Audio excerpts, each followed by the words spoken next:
মারা গিয়েছেন জাতীয় চলচ্চিত্র পুরস্কার প্রাপ্ত অভিনেত্রী অঞ্জনা। গতকাল রাজধানী বঙ্গবন্ধু শেখ মুজিবুর রহমান মেডিকেল কলেজ হসপিটালে আইসিইউতে নেওয়া হয়েছিল তাকে। সেখানে তার শেষ নিঃশ্বাস ত্যাগ করেন। চিত্রনায়িকা অঞ্জনা বেশ কয়েকদিন যাবৎ অসুস্থ ছিলেন।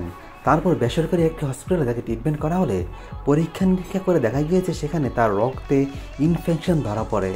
তারপর বেশ অসুস্থতায় ভুগছিলেন এই নায়িকা। পরবর্তীতে তাকে বঙ্গবন্ধু শেখ মুজিবুর রহমান হসপিটালে নিয়ে যাওয়া হয়।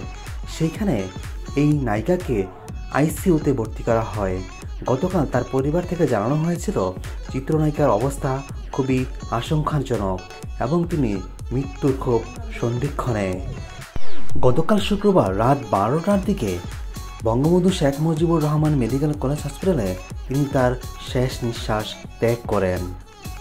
অভিনেতা মিশা সওদাগর জানিয়েছেন, এফডিসিতে তার শেষ জানাজা অনুষ্ঠিত হবে এবং তার পছন্দ অনুযায়ী বনানী কবরস্থানে তাকে দাফনের ব্যবস্থা করা হবে। যদি কোনো কারণে সেটি ব্যর্থ হয় তাহলে পছন্দের জায়গায় রাখা হয়েছে জুরান কবরস্থান। পরিবারের সদস্যের সঙ্গে বসে মিলে চলচ্চিত্রের শিল্পী এবং সমিতির সব কিছু মিলে এই সিদ্ধান্ত নেওয়া হয়েছে।